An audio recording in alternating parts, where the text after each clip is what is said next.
I'm a big fan of artists with big banks of music ready to go. That's definitely high on my radar of fucking cool shit. Yeah, we have to. You gotta make some bullshit to get to the good shit. You know what I mean? Like, Hey, that's a good quote.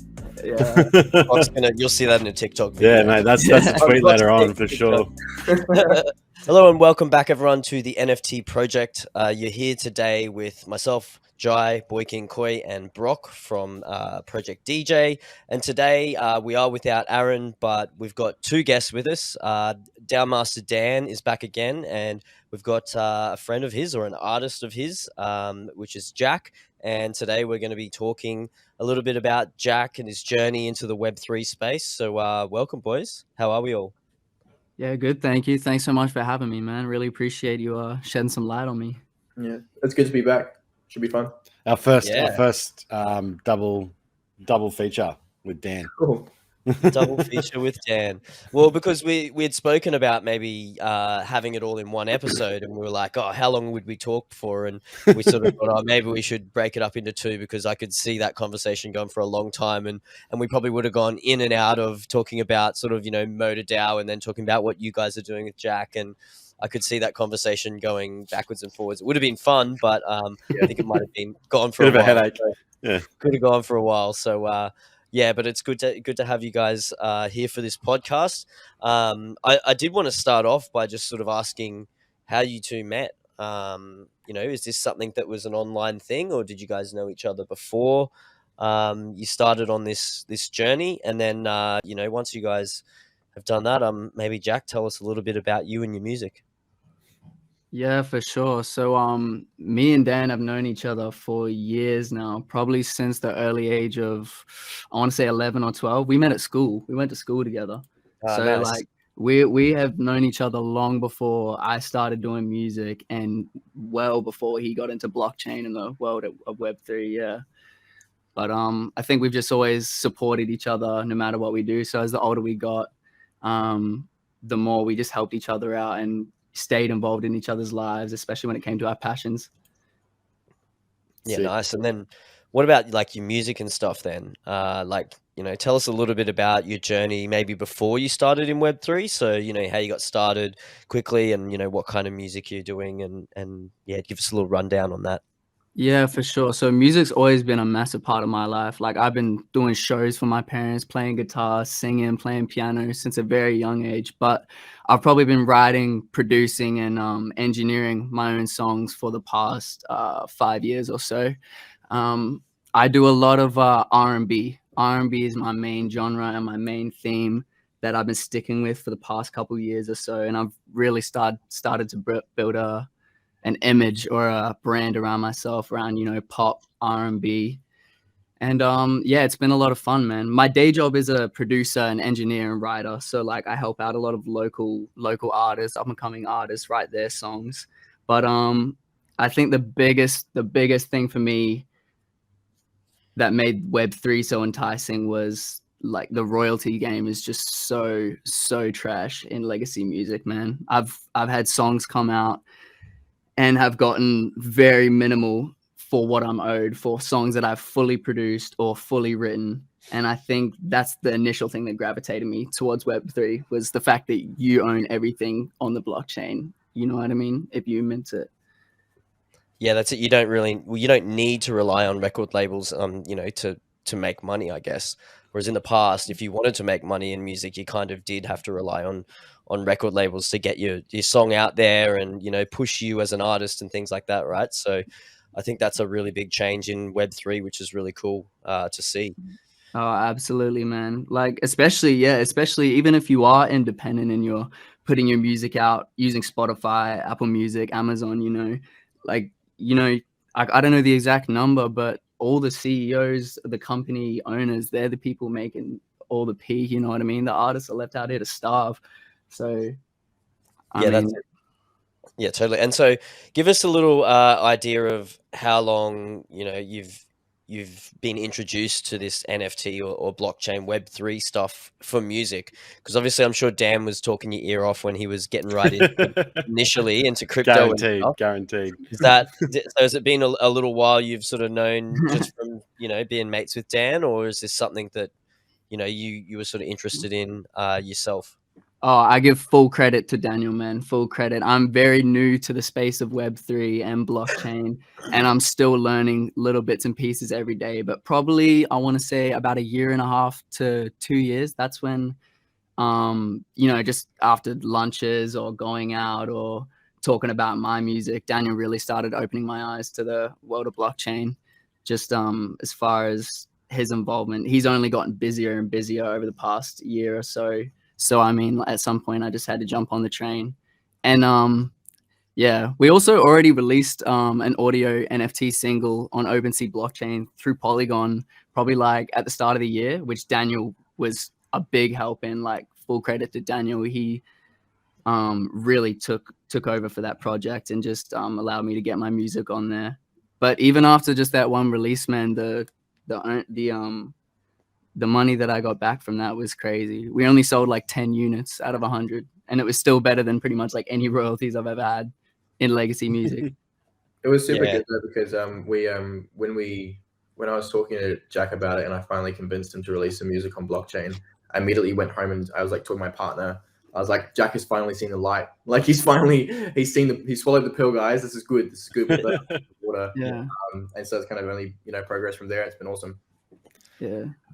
What I find as well is great with those early projects.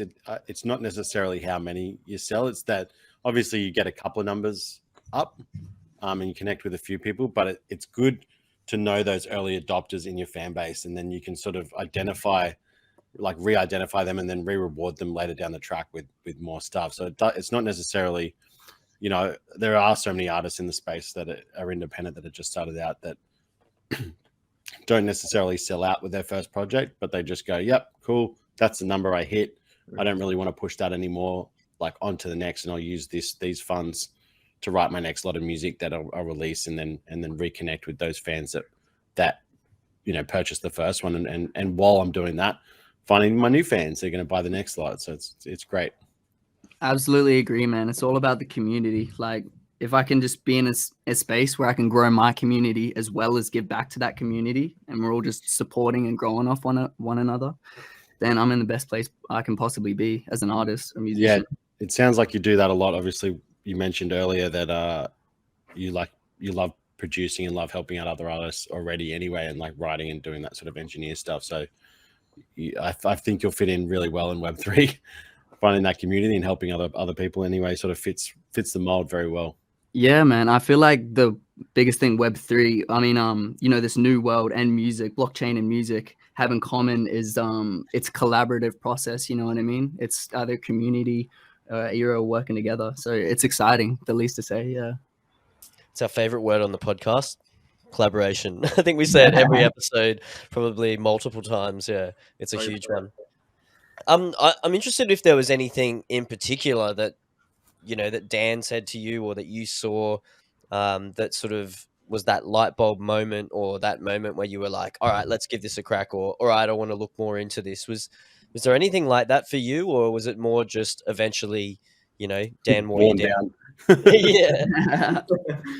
Yeah. Oh, it had to be a bit of both, man. No, I'm just kidding. But honestly, it's hard to recall, but I think the main thing was just the opportunities. I think at the time he was talking about how new we were to the scene, how early we were, and how many few artists, especially R&B singers and R&B writers, were to the world of Music 3.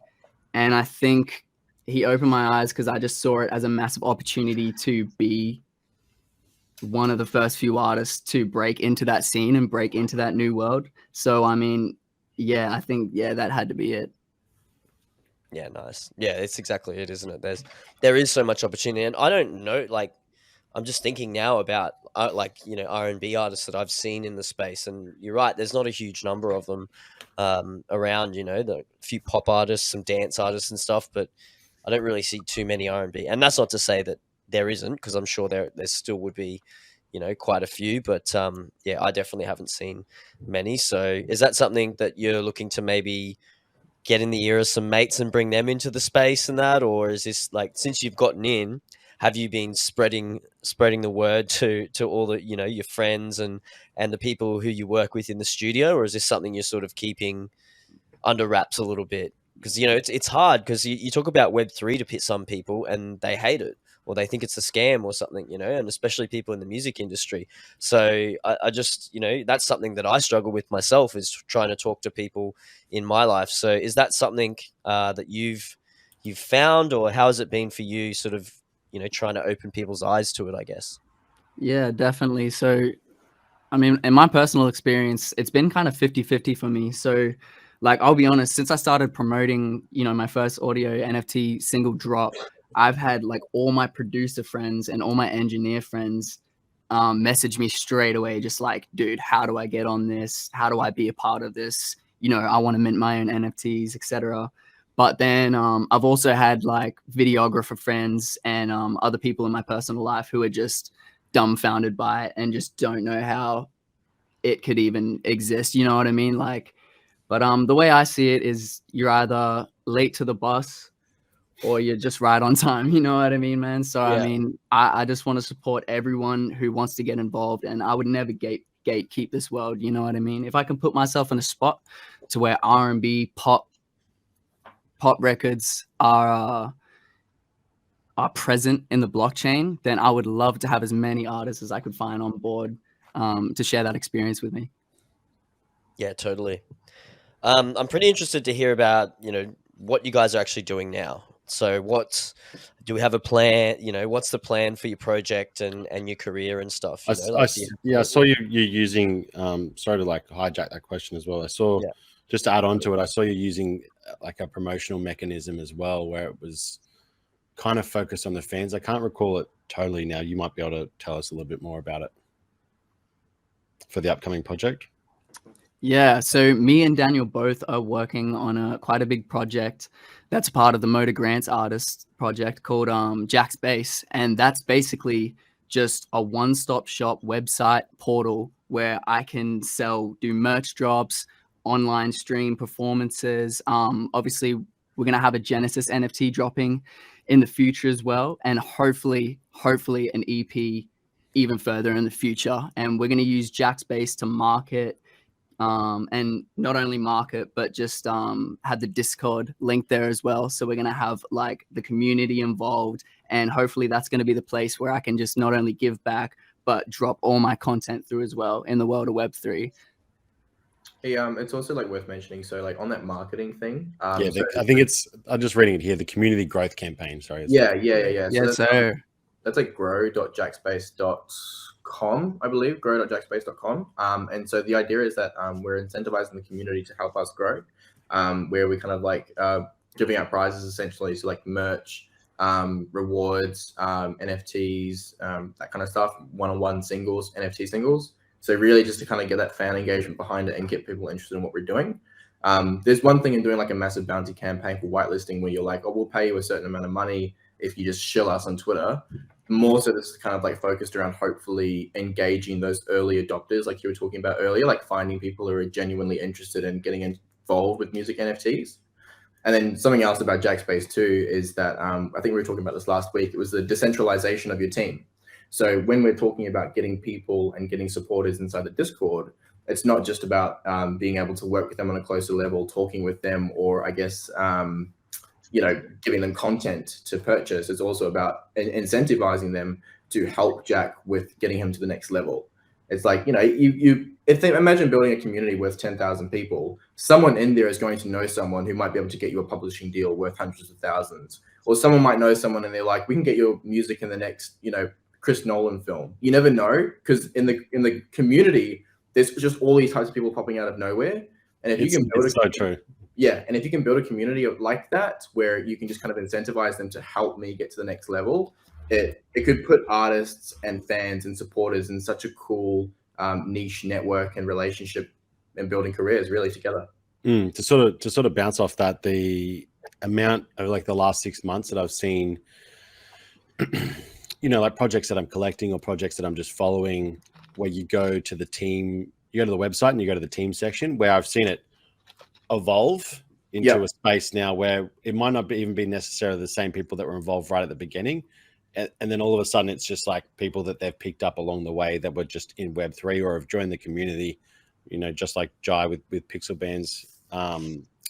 There's just, you just don't know who's who here. Yeah. And immediately when someone's interested in the project or interested in the artist, in Jack's case, you want them to do well. So you're like, well, how can I help? Okay, well, I know so-and-so. Why don't I just call that favor in, because it's nothing to me, and let's go. You know, it's really, really cool to see. Yeah, we appreciate that, man. 100%. So with Jack's Base, then, so that we're talking about, so it's a portal for one sort of, you know, or what, like we said, one place you can find all these different things. Is this something that, you know, that's a concept that you're sort of developing just for yourself and your community, or is this something that you guys are looking to sort of develop for other people as well then down the track? Is this, you know, are you thinking just for Jack, you know, and Jack's Base, or is this something that you're going to maybe implement for other artists and things? Because I mean, it sounds like a really great tool, an idea that you guys are building, having that, you know, one place where everything can happen. What's the thinking there? Is this something that you guys are just trying to demonstrate works, or is there any bigger plans for something like that? I'm gonna let Daniel answer this one, man. This is just as much his project as it is mine, for sure, dude. Yeah, well, I mean, like the end game is to help as many artists as possible. That's always going to be like a big goal in my life, is making sure that people are not so much being put on, but like more so having the ability and the access to put themselves on. Like that seems to be a big thing. And then like down the track, potentially like the base protocol is pretty much, you can just move it across wherever you want to. For Jack, we built like custom smart contracts, custom NFT minters, custom minting dApps, you know, the whole shebang. Took months of work. And so you can probably just use that and cookie cut it and apply it where it needs to be applied. It could also be interesting to help with like creating the UI. So like, for example, I can't remember the project name, but there's a project that allows people to build their own websites, but on Web3. It's super easy integration. Like Trelly might be I can't remember exactly. Anyway, if you could build a website where you could have the back end, which is the base protocol, and you could have the UI and the front end, and then artists can kind of build their own base by themselves without people having to do it. So there are all some fun ideas, really kind of like floating around always, but at the moment it's about finding success in Jack's Base, ensuring that the concept does work in practice, and making sure that, you know, Jack can get the most out of it. And then an artist might see that and be like, yeah, cool, let's do our own.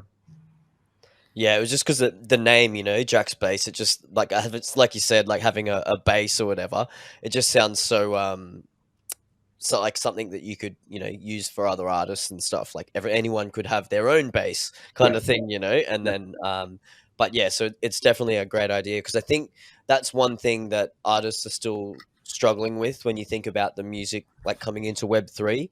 It's like, you know, we've always had certain places for things, and then, you know, artists are obviously now like, well, where do I send people? You know, like, do I send them to my Discord, or do I send them to my website, or do I send them to, you know, where they can purchase at the marketplace? Like, it's almost like, you know, you need something where everything can live, I think. So just to make it streamlined, really. Yeah, exactly. Yeah.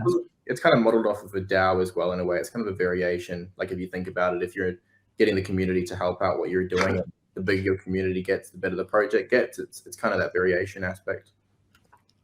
I was wondering how far till we started talking about DAOs again. 18, 19 minutes in. It comes with the name. Comes with the name. No, no, it's awesome. And so then, you know, so what was talk us through a little bit of the process. I know we went through it last week, about how, you know, how the artist grants for Motor DAO sort of happen, but how was the process for you, Jack, when going through this? You know, obviously you would have had some help from Dan in you know, coming up with ideas and writing things and that, but you know, what was that experience like? Yeah, definitely. It was super exciting, man. I mean, I remember a few months back when I sat down with Daniel, and I first got accepted as a Motor Grants artist. And the first thing we did was really sit down and kind of figure out what I was going to invest in. And then we really started brainstorming. And about a week later, that's when me and Daniel came up with the startings of the Jack's Base idea. And like ever since then, I've been we've been investing heavily into that and just getting ready for these upcoming drops in the next few months or so. With the I think Dan, you said that you got your own smart contracts, your own dApps, etc. Once you finalized all your ideas and stuff, did you find, were you helping with that directly, Dan, or did you have other devs involved, or where did you go to once you figured out like kind of like what you wanted to do? What was the process for you guys? I mean, you probably already have access to people, I presume, through Emanate and through MotorDAO, but I was just seeing if there was another process there. No, man. That was just like a month of banging my head against the wall, teaching myself how to modify code. I genuinely there was no one I could talk to about it. So I just went onto YouTube. I went onto, Visual Studio Code and just figured it out. So yeah, it was hard work, but we're here. Like months of stressing between the both of us, as far as there's the also music. like, we had to get all of the we have to get music figured out, we have to get the branding figured out, and obviously because Jack's the artist, he has the artistic design and the artistic vision about how he wants things to look. So the actual aesthetic of Jack's bass and that build process, that was all coming from Jack and all his creative side, which was amazing, to be honest. I actually really love the banner on Twitter. I was like, well, that's really cool. Yeah. Thanks, man. Even just the music too. I easily have over 100 finished songs just sitting in my laptop, just going through, deciding what's gonna make it to blockchain and what to market and etc. I'm a big fan of artists with big banks of music ready to go. That's definitely high on my radar of fucking cool shit. Yeah, we have to. You gotta make some bullshit to get to the good shit. You know what I mean? Like, hey, that's a good point. Yeah, you'll see that in a TikTok video. Yeah, mate, that's a tweet later on for sure. Take credit, man. That's all yours. That's the really cool thing about Web3, though, that I think attracts certain kinds of artists and things, is that there's that extra level of creativity. Like, it's not like you've got your creative side with music and things, but like you're talking about, you've got these aesthetics of the website and what you want to do with the project, because Web3 and NFTs and all that kind of stuff is almost limitless. Like, you can almost do whatever you want. It's just how creative you can be, and I think that's something as artists we should be embracing, rather than saying, oh, I just want to do the music, I just want to create the music. Well, this is like, you can create anything. Like, you guys are coming up with this concept for having the one spot where everything can live, and you can live stream from it, you can mint from it, you can interact with your NFTs, you can play your music NFTs, all these different things you guys might be working on. And I think that's another side of creativity that a lot of artists do have, and that's what I'm excited to see in the space. And I think they're the artists that are attracted to this space at the moment as well. So, it's exciting 100%. to hear that you guys are, doing all this sort of stuff. And I really love that, Dan, you were like saying that Jack has, the creative inspiration and influence on the project. It's not like, a lot of the times you think in Web 2 and stuff where people are almost fabricated, through, especially in the pop sort of scene. I think it's great to hear that, the artists are actually getting the input on the creative side of even the business stuff, and and the blockchain stuff. And also props to learning the code yourself, man. That's pretty fucking awesome. That's pretty gang stuff. Yeah. That's one thing I love about working with Daniel, man, is, he takes care of all the really important fine details, but he never fails to update me on exactly what's going on, like runs things over for me, even if he knows that I probably don't understand some of that yet. You know what I mean? He keeps me in the loop, and I him in the loop with all my music. I play almost every demo for him if we have time, you know what I mean? And yeah, thanks, man. I'm really excited for us as well, too. So do you guys have anything in the works? I know you said you're obviously working on it, and it's still sort of developing, and you're working on the community side of it, building that community and stuff. Do you have any ideas when you might drop your first lot of sort of Genesis collection stuff or anything for this project? Like, I know you've done the roadmap dates. Yeah, have you got any ideas? Even if it's just a quarter or something like that? Like, do you guys, so everyone, if anyone's interested, they can make sure to keep an eye out? It's definitely not anytime soon, but if I had to put a date on it, Daniel confirm, I think we're gonna say within the next 6 months, give or take though. Like, but for starters, don't freak out because you'll catch me on the feature page of Emanate in a couple of weeks.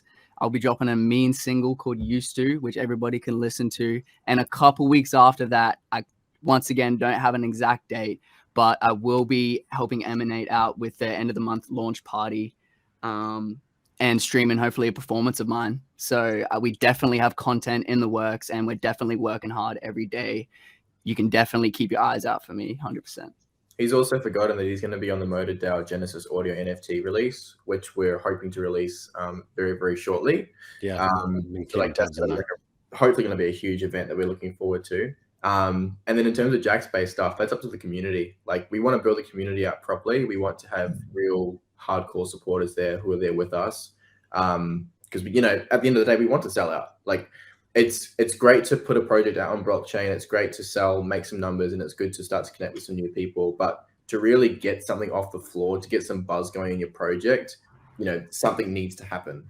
So we kind of, we're building to a stage where we feel like the market is ready. Like, obviously the market's very bearish at the moment. People are kind of pulling out money. Yeah. It's a great time to just kind of build community, build products, build ideas, sharpen our edges, and get ready for when the opportunity presents itself. That's great thoughts, great policy there. You definitely and I'll repeat this, and I think we said that in the last podcast, where it is super critical now is the actual time to build. Like, before, when the market's green, you could that October through December kind of period, you could have dropped fucking a piece of poo in a PNG GIF. People been like, we're in 10,000. Yeah, I'll mint 5. Yeah. And I think now is just an opportunity for you to really find the fans. Like, the hardcore fans are going to be here right now. And then if you're, when you're still here, and then the market comes back, you're just in prime position to dominate. Exactly right. Essentially. Yeah, we're trying to strike fire before it's lit. Yeah.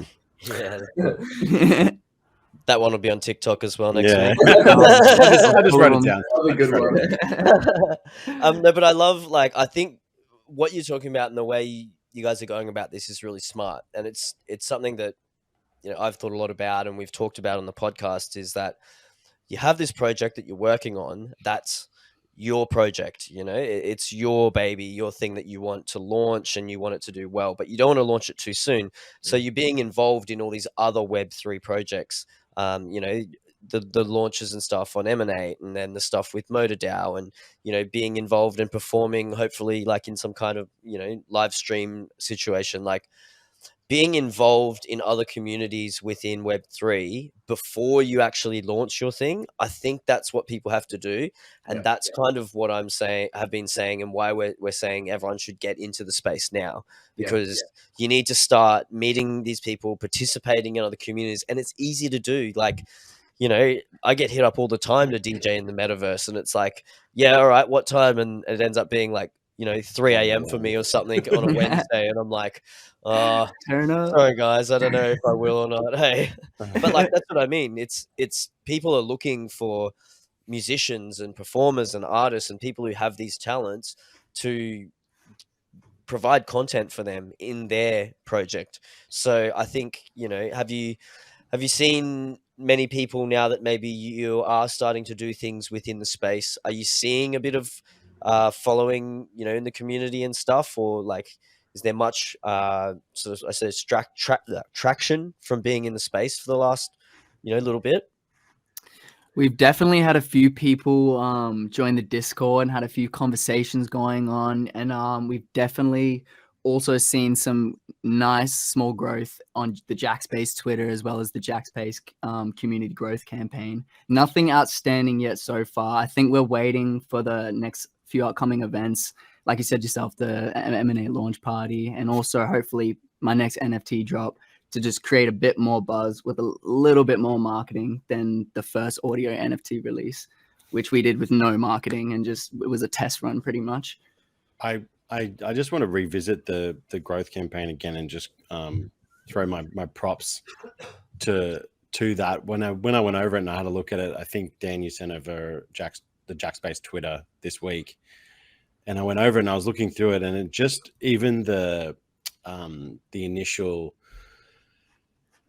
where you usually, you have your pinned tweet and you've got like, that's the most points if you can like engage and like the pinned tweet. I think something like that, which was, it just felt really simple. Yeah. Like I didn't feel attacked. I didn't feel like it was too much.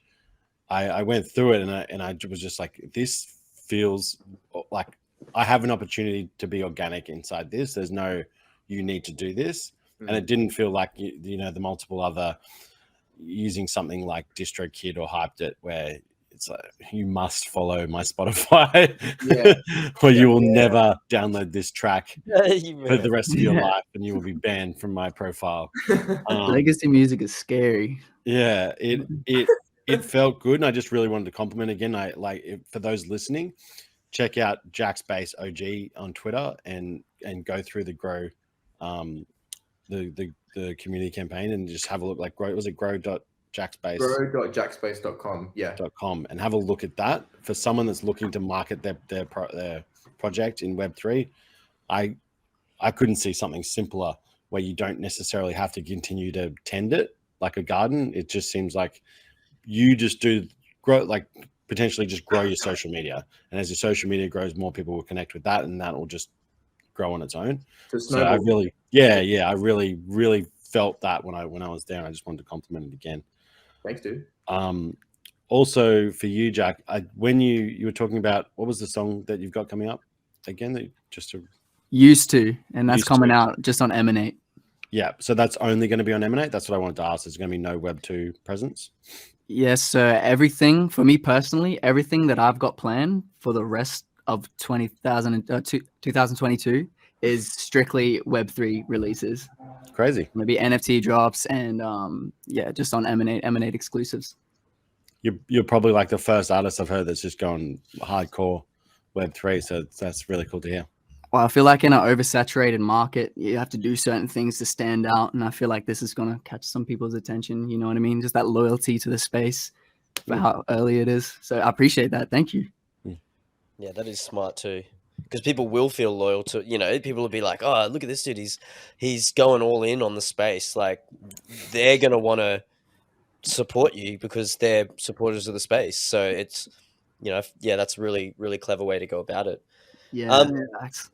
What are some challenges you've found, Jack, as an artist coming into the space? Like, is there anything that you still, maybe trying to figure out in terms of how you guys approach it, or, any challenges? And for you too, Dan, is there anything that you guys are finding, not a roadblock, but, maybe a bit more challenging than you thought it would be, or anything like that? I'm just interested. We can always sit here and talk about all these awesome things, but are there any things you've run into that are, a bit more challenging than you thought? For me personally, the biggest thing and the simplest thing is really just trying to make the space seem more commercial to my small audience. So I've brought a very small portion of my audience over to the space, but I feel like it's very hard to make it seem fun and new and energetic if people are not that interested in the specifics of the chain or know nothing about it. I think making it more marketable and making it more commercial for me. Yeah. How about yourself, Dan? Honestly, most of my challenges have been like really good challenges, and I feel like you guys are probably going to relate to this, but just from a length of being working in the industry, learning as much as I have been learning, and working with new and new people, what feels like every day, the opportunities just seem to become endless. And instead of being in a position where you're like, I'm scraping for something to do, it's just like raining on you. It's just pouring. And so you have to start to kind of differentiate, do I want to take this meeting? Do I want to work with this person? is there going to be a tangible outcome from this conversation that I'm about to be having? So it's kind of like navigating that without wanting to be exclusive, like excluding people as well. You want to be accessible as possible without, you know, accidentally killing yourself because of overexhaustion. So those are kind of like really good challenges to have. Of course, I'm like absolutely not complaining and I love the space. But over time, I think it's growing pains. It's trying to scale yourself. It's trying to work across multiple projects. It's trying to look after yourself. And those are all just massive challenges that I've been having recently for sure. Yeah, I think that's something that we've struggled with in the past as well. I think this year we said we're going to say no more to stuff. Yeah. Saying no, whereas, you know, definitely usually just say, yeah, let's do that. And just, you know, give it a crack kind of thing. But it's like you said, there are so many opportunities you have to pick and choose. And Jack, what you were saying about like making it a bit more like commercial and that, like totally, I know what you mean. It's like, if people don't want to have to learn all the things you have to learn just to be able to participate, you know, like they don't want to learn how to set up a MetaMask and, oh, what do I do with the seed phrase? And like, so what, I don't give that to anyone, or you just email it to me. I give them this long like code for my wallet, like that's my wallet address, and this is a code I don't give to, like, you know, I think it's just that people don't want to learn the technology side of it, right? That's 100%. definitely something I've run into. Yeah, especially coming from where I'm sitting, which is a little bit knowledgeable, but also know nothing at all. I'm in that in between spot where it's like, okay, how do we make this easier for people who know zilch and still want to be involved, or, you know, yeah. It's kind of like, I think we're still so early, because if you think of it like when thinking about music specifically, so when CDs were around and you just buy a CD and you put your CD in the CD player, that's such an easy way to listen to music.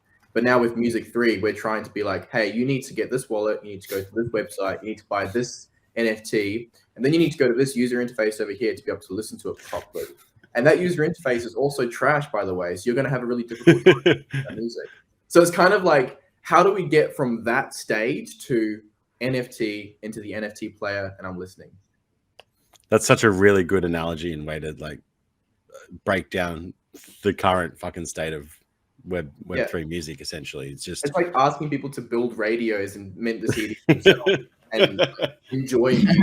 Hate it after that. Right? Yeah. But essentially, you know, like when we hit that stage of, and this is when the whole market broke anyway, which is when we were using things like Napster and whatever else. You were kind of at that stage. Yeah. The people that were burning CDs, the people who were downloading music, were at the stage that you're talking about, that we're currently in Web3, where they kind of had to figure out, like, I remember burning my first CD. I think I went through 5 CDs before I figured out actually how to get the music on there properly. You know, or how to find a program, because you couldn't even find programs that could do it properly. That, you know, and they weren't rewriteable, so if you burnt one, you couldn't do anything with it anymore. Like, how many songs fit on it? You wouldn't. Mate, I'll burn music till I'm dead. But it was just, I think that's a real light bulb moment for me. Like looking at the two separate spaces, 2 different timelines, and just seeing the almost identical similarities. I think you've nailed it on the head there. Yeah, well, imagine trying to teach old ladies how to put music onto an MP3 player back in 2001. Oh man, I broke at Dick Smith. I missed Dick Smith, man. That's some memories right there, right? It was like, you know, breaking your parents' heads when you put a video on a hard drive and plug it into their television for them. And like, what is this? Yeah. So I think, we're still, as you said, and we'll continue to say it until it changes. We're early. That's it. Yeah. We're so early, and it's not going to be any different for a while yet. So pucker up. Build. All right, so got a few releases coming up and stuff that we spoke about. Is there anything else you guys have coming up, you know, for the project and things? Because, you know, we'll put some stuff in the show notes, definitely, with, you know, links to all the stuff we were sort of talking about. But is there anything else, you know, coming up, whether it's for performance or just anything you guys are excited about? You know, let us know, because we could sit here forever and talk. I know Daniel's going to pretty much every state of America very soon. But other than what we talked about earlier, I'm pretty much set, man. I'm just gonna be focusing on content, hitting the studio and recording, getting songs ready for my EP. But as far as my live performances, yeah, that's it for me. Maybe No, Dan, there's a I'm so sorry to speak over you. I That's apologize. right. There's a club in Gold Coast called Club Meta. It's run by a guy called Damien King. I think that's how obviously we found each other originally. We're going to be trying to get, well, not trying to, but we're probably going to be getting Jack in for a live performance at Meta Bar at some point very soon, probably when I'm back from the States, which will be like his second live performance this year. So it should be like super, super cool, super intimate. Would love to, you know, have as many people there as possible when we do eventually get around to it. And then we're also going to be finishing off Decentraland, like a massive warehouse club in Decentraland that will be having artists perform at as well through Moda. So absolutely, Jack's going to be a part of it as well. So there's going to be a lot of real life and a lot of digital, real life and digital stuff going. I think you mentioned as well the Emanates NFT Genesis NFT, music NFT launch as well. Yeah, the Audio Genesis with Moda Audio Genesis. Moda with Moda. Yeah. When do you have a timeline on that at all? Towards the end of June, I think some initial one's going to be at NFT New York City. So Sick. it should be pretty cool in real life. Keep your eyes peeled. Right now, I can't tell because we're doing something that's going to be insane, and we're at like 95%. We just need to get just this little bit further, and then we can publicly announce what's going to be happening. But NFT in New York City with Moda is going to be like, it's going to pop. It's going to be the best thing. Exciting for both of you. Like it sounds like there's a big year ahead for both of you, and thank you so much for taking the time to be a part of the podcast. No worries, guys. Thanks so much. Of course, man. I really appreciate you having me on here. And I think we got everywhere to find you as well. We talked about it in the show, so we'll put that in the notes. So if anyone wants to check out your Twitter and everything, they can go and check that out as well. So 100%. Find me on everywhere. Jack McGraw, JackMegraw. That's my handle for everything. Yeah, nice. That's good. You gotta have the same handle. Yeah, dude. Been there, done that. We gotta keep it simple. Yeah. Awesome.